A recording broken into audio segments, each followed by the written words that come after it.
7년 반에 걸쳐서 예루살렘 성전을 지었습니다. 그리고 다시 11개월을 더 기다린 다음에 성전의 지성소에 하나님의 언약궤를 옮겨놓는 일로 그 성전은 하나님께 드리는 봉헌 예식을 시작했습니다. 하나님은 그 성전을 기쁘게 받으시고 성전에 가득한 하나님의 영광으로 화답해 주셨죠. 여러분, 이때 솔로몬의 마음 어땠을까요? 막 자랑스럽고 한없이 뿌듯하고 그랬을까요? 물론 그런 마음도 없지 않았을 겁니다. 인간이면 그런 마음 생겨나는 것 피할 수가 없으니까 말이죠. 하지만 솔로몬에게는요, 그런 마음보다 훨씬 더 크고 앞서는 마음이 있었는데, 그것은 자기가 지은 성전을 받아주신 하나님에 대한 감사였어요. 여러분, 하나님을 위해서 무언가를 마음껏 해드리고 힘에 지나치도록 해드렸는데, 그게 오히려 하나님께 감사할 수 있다면, 감사의 이유가 될 수 있다면 아마 그것보다 더 행복한 일은 없겠지요. 성도들에게 있어서는 그것보다 더 큰 기쁨이 없을 겁니다. 솔로몬은 다윗 왕조의 번영에 대한 기도를 드린 다음에 이렇게 기도를 이어갑니다. 하나님, 참으로 땅에 거하시리까? 하늘과 하늘들의 하늘이라도 주를 용납하지 못하겠거든. 내가 건축한 이 성전이오리까? 그럼 솔로몬이 지은 성전, 그렇게 엄청나게 큰 성전은 아니었습니다. 하지만 그는 최선을 다해서 최고의 재료로 정말 아름답고 또 영광스럽게 그 성전을 지었죠. 그 성전을 하나님께 드렸고요. 그리고 하나님께서는 이미 그 성전을 하나님의 집으로 받아주신 터였습니다. 그렇지만 여러분, 그 성전이 아무리 크고 대단해봤자 그것은 이 세상의 지극히 작은 한 조각에 불과합니다. 그 귀퉁이에 세워진 작은 건물에 지나지 않지요. 그 건물이 거기 있다는 것을 아는 사람 외에는 그 건물이 거기 세워진 것조차 알지 못하는, 온 세상에 비한다면 정말 아무것도 아닌 작은 것에 불과하지요. 하지만 여러분, 하나님은 그런 세상을 지으셨고 또 하늘과 하늘들의 하늘이라도 감당할 수 없을 만큼 크고 또 크십니다. 이사야서 66장 1절을 보면 하늘은 나의 보좌여 땅은 나의 발판이니 너희가 나를 위하여 무슨 집을 지으랴? 내가 안식할 처소가 어디랴? 라는 말씀이 나오는데요. 하나님은요, 이렇게나 크고 광대한 분이십니다. 사실 크다는 말로 표현할 수 없는 그런 분이세요.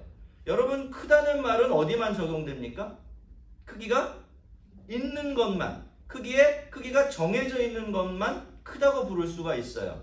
근데 하나님은 어떠시죠? 크기가 아예 없습니다. 가늠할 수가 없어요. 무한하신 하나님이시죠.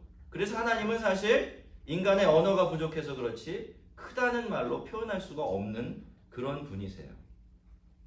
솔로몬은요, 이 사실을 분명하게 알고 있었고 또 성전을 짓는 동안에도 이 사실을 잊은 적이 없었던 겁니다. 성도 여러분, 우리가 믿는 하나님은요, 그런 분이세요. 하늘과 하늘들의 하늘이라도 그분의 거처가 될 수는 없습니다. 아무리 크고 넓어도 세상은 유한할 수밖에 없지만 하나님은 그런 유한하신 세상을 지으신 무한하시고 크신 분이시기 때문입니다. 그러니 여러분, 땅은, 그리고 그 땅에 한 귀퉁이에 지어져서 하나님께 드려지고 있는 성전은 사실은 도무지 하나님의 거처가 될 수 없습니다. 그래서 솔로몬이 성전을 지어서 하나님께 드린 것은요, 따지고 보면 그렇게 대단한 일도 자랑스러운 일도 될 수 없었죠. 대단하다고 하면 뭐가 대단합니까? 그 크신 하나님께서, 그 무한하신 하나님께서 사람의 손으로 지어진 그 작은 성전을 자신의 집으로 선택하시고 그곳에 머무시면서 이스라엘 백성들의 하나님이 되어주시기로 하신 하나님의 결정, 그 은혜가 정말 대단한 일입니다. 그래서 성전은 하나님의 백성들이 하나님께 드린 헌신의 결과물이기 이전에 그 자체가 하나님께서 당신의 백성들에게 베풀어 주신 놀라운 은혜예요. 그것은 하늘들과 하늘의 하늘이라도 감당할 수 없는 그렇게 크신 하나님께서 자신을 낮추시고 또 낮추셔서 사람의 손으로 지은 작은 건물에 거하시는 이스라엘의 하나님이 되어 주셨다라는 그런 뜻이 되기 때문이에요. 그래서 여러분, 솔로몬은 지금 자기가 그렇게 열심히 7년 반 동안이나 최선을 다해서 성전을 지어 그 성전을 앞에 놓고 하나님께 드리면서 어떻게 기도합니까? 그러나 내 하나님 여호와여, 주의 종의 기도와 간구를 돌아보시며 이 종이 오늘 주 앞에서 부르짖는가 비는 기도를 들어주시옵소서라고 기도해요. 여러분, 우리가 무엇을 하나님께 해드리고 또 무슨 일을 해드린다고 해도 그것이 우리 하나님께 어울리는 것이 될 수는 없어요. 하나님께서 우리가 드리는 것을 받아주시는 것도요, 그것이 하나님께 합당하기 때문에만 그러시는 것이 아니에요.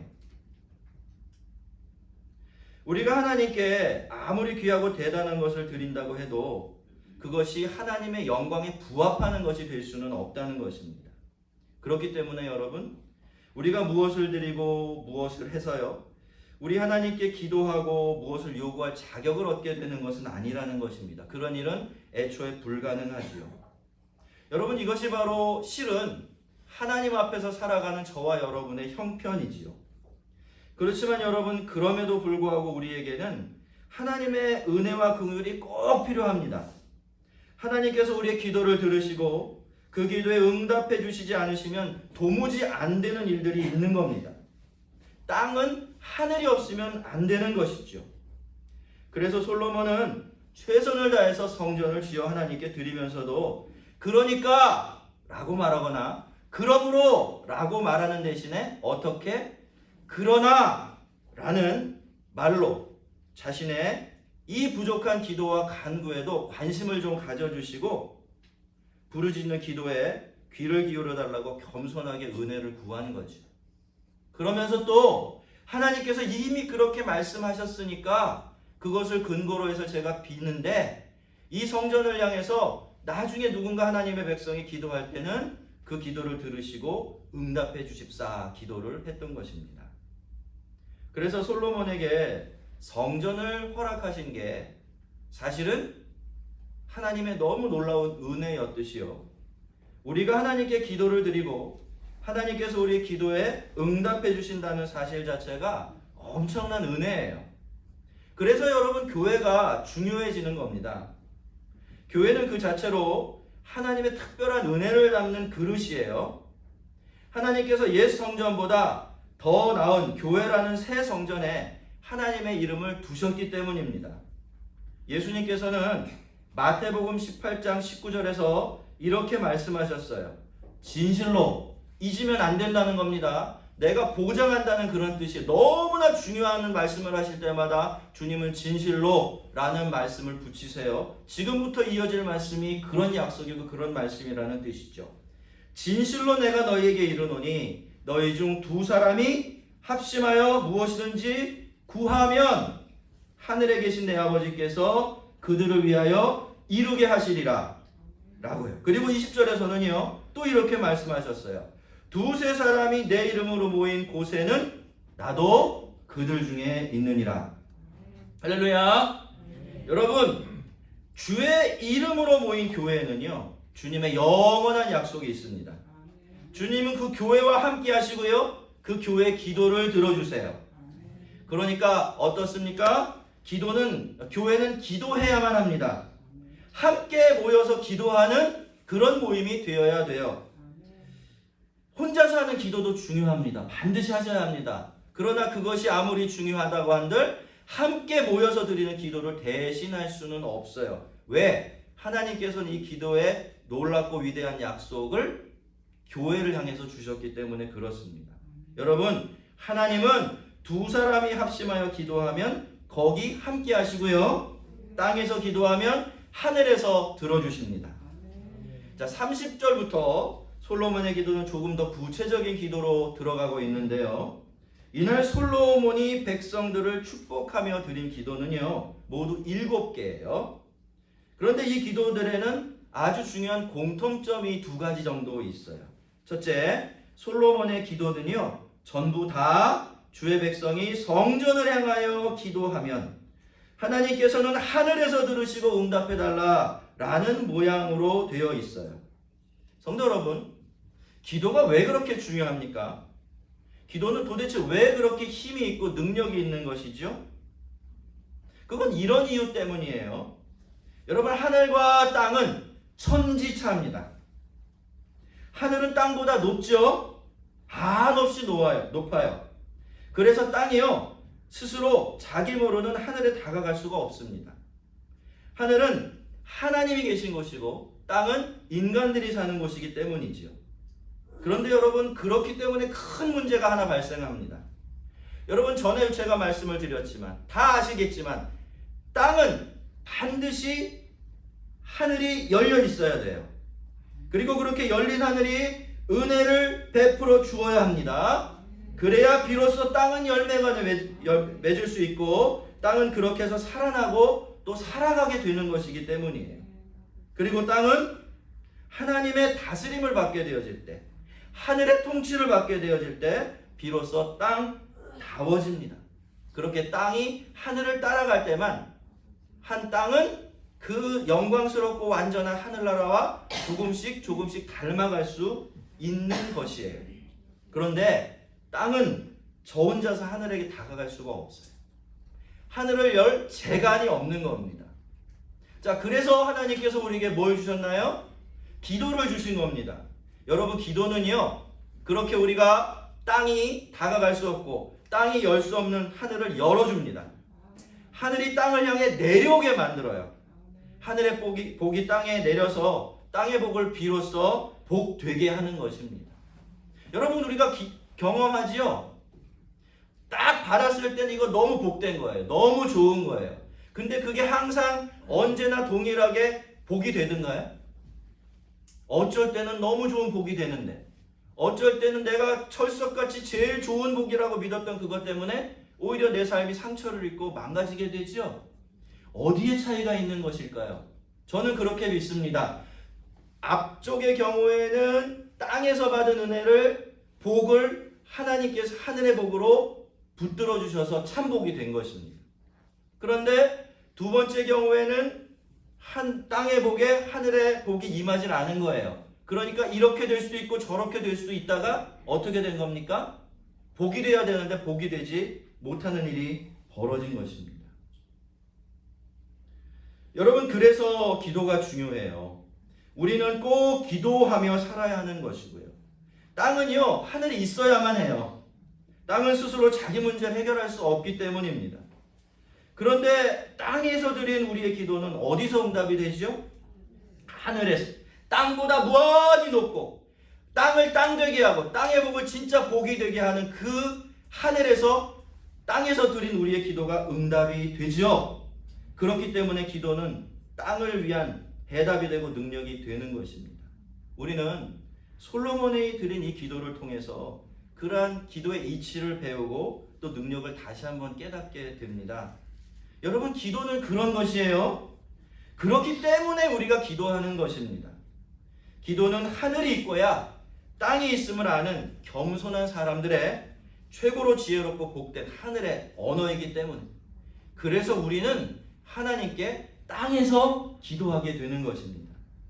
자, 그리고 두 번째로 솔로몬이 드린 7개 기도는요, 전부 다 죄의 문제와 연관이 되어 있어요. 그것이 솔로몬이 드린 기도들의 두 번째 공통점인데요. 근데 여러분, 이런 기도들, 죄에 관한 기도들, 아무래도 성전 봉헌식하고는 썩 어울리지 않는 것 같지가 않습니까? 그러한 영광스럽고 복된 자리라면 어떤 기도가 드려져야 될까요? 하나님, 이제 우리를 통해 하나님의 영광을 나타내시고 우리에게 한량없는 복을 부어주시며 또 우리를 지켜주시고 보호해 주시옵소서. 그렇게 늘 이기는 백성 되게 하시옵소서. 이런 기도 드려져야 어울리고 마땅할 것 같아요. 그런데 솔로몬은 그렇게 하지 않은 것입니다. 솔로몬은 그 7개의 기도들을 전부 다 죄와 관련된 문제 해결 그리고 죄 용서를 비는 기도로 채워가고 있어요. 그는 주의 종과 주의 백성 이스라엘이 이곳을 향해 기도할 때에 주는 그 간구함을 들으시되 주께서 계신 하늘에서 들으시고 들으시사 사여 주옵소서라고 기도하고 있어요. 그렇게 간절하게 죄 용서의 은혜를 빌었던 것입니다. 그런데 여러분, 사실은 솔로몬의 성전 앞에서의 기도가 이렇게 죄와 연결되어 있고 죄 용서를 구하는 기도였기 때문에 성전 봉헌식과 더할 나위 없이 어울리는 기도가 되었어요. 여러분, 성전은 하나님의 집이죠.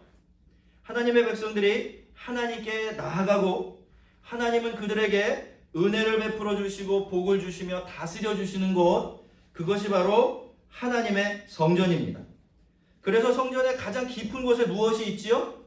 하나님의 언약궤가 있어요. 그 하나님의 언약궤는 무슨 뜻입니까? 거기서부터 하나님의 통치, 말씀의 통치, 은혜의 다스림이 흘러나온다라는 뜻이에요. 그래서 그 성전 그 맨 깊은 곳 한가운데 그룹의 날개 아래 있는 하나님의 언약궤 뚜껑 이름이 뭐예요?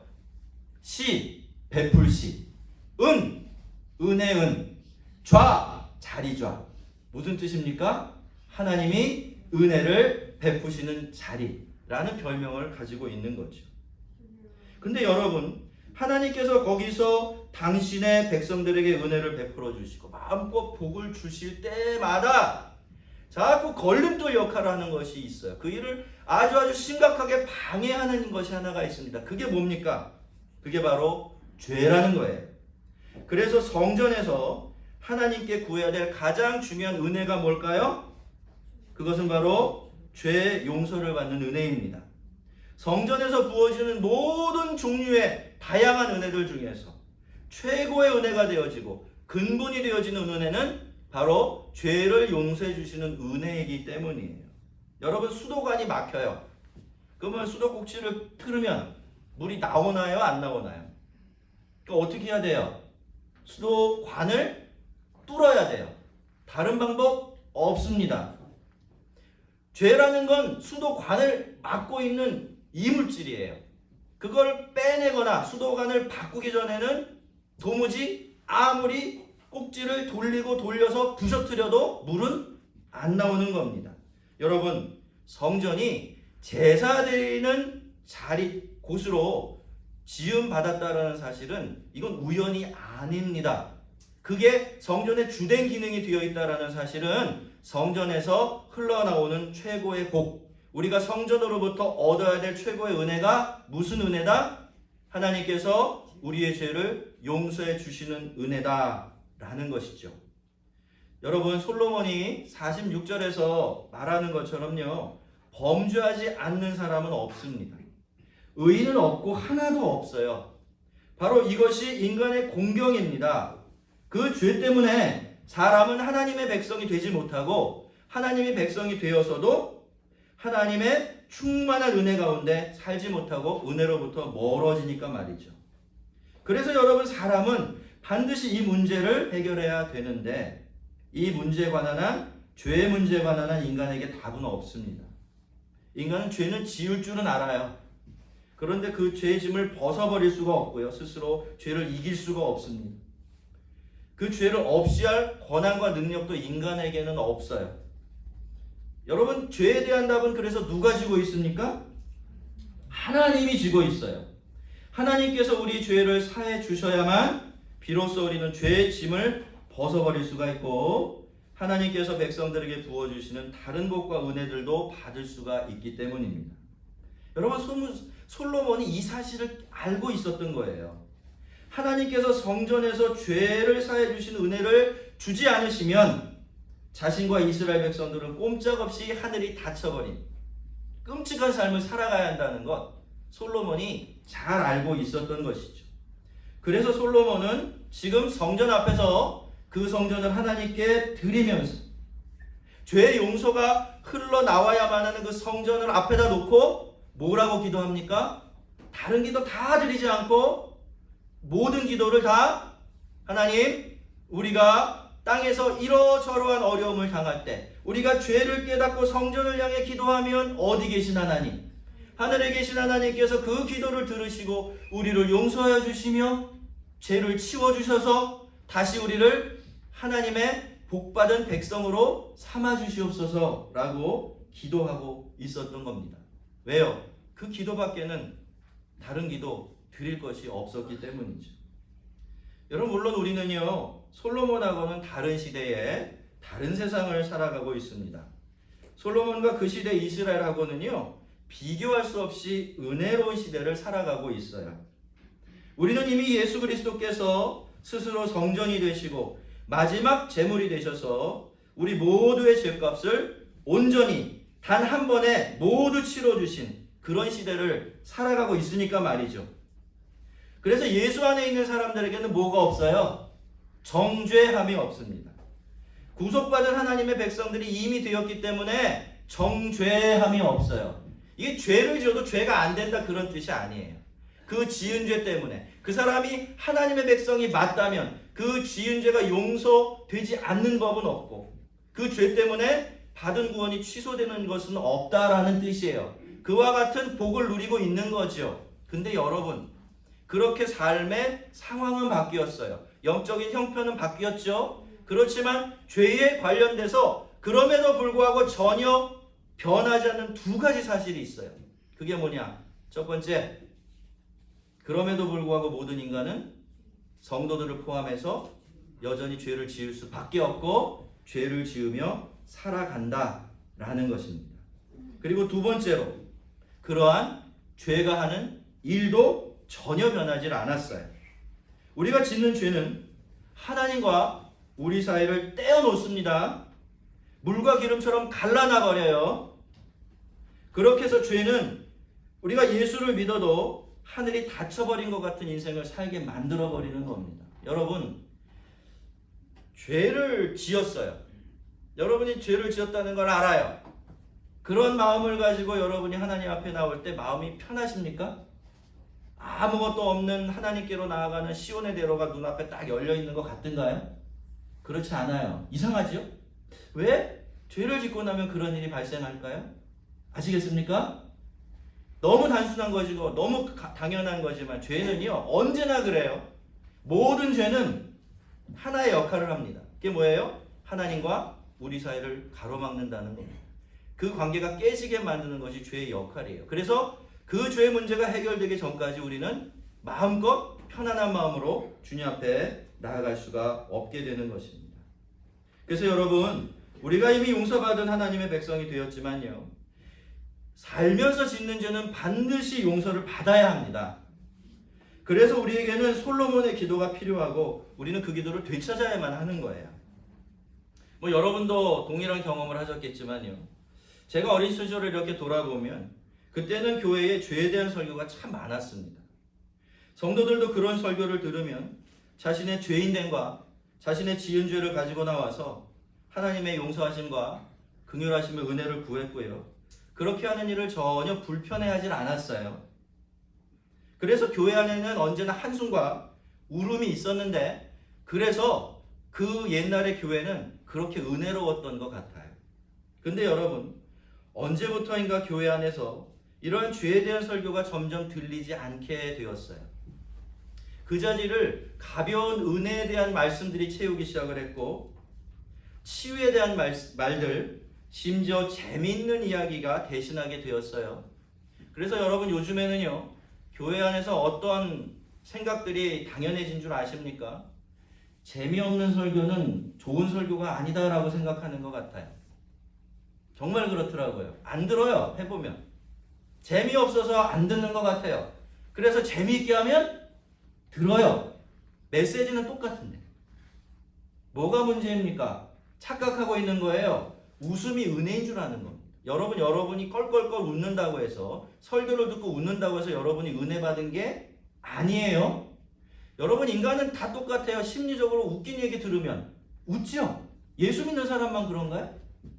예수 안 믿는 사람도요, 저기 안 쳐다놓고 설교 중에 웃기는 이야기 하면 웃어요. 그게 은혜가 아니라는 걸 모르면 안 되는 것입니다. 그래서 이제는요, 이 죄라는 것이 그러다 보니까 반드시 용서받고 떠나야 하는 은혜를 가로막는 장벽이 아니라 그저 우리 인생의 여러 문제들 중에 하나로만 여겨지게 되었어요. 우리는 여전히 죄를 짓고 있고, 그래서 그렇게 지은 죄에 대해서는 하나님께 반드시 용서를 구하고 사함을 받아야 하는데, 교회 안에서는 점점 더 그런 일이 드물어지게 되는 것이에요. 근데 여러분, 그렇게 자꾸 죄에 대해서 가벼워지고 무감각해지니까 어떤 일이 발생하나요? 당연히 그만큼 쉽게 죄를 짓게 되고, 또 죄를 지어도 하나님 앞에 그 문제를 내어놓고 울지 않습니다. 가슴 치지 않아요. 저희가 이번에 이 설교를 준비하면서 저 자신도 돌아보게 되었어요. 내가 나의 죄 때문에 울었던 적이 언제인가. 부끄럽습니다만 기억이 안 나요.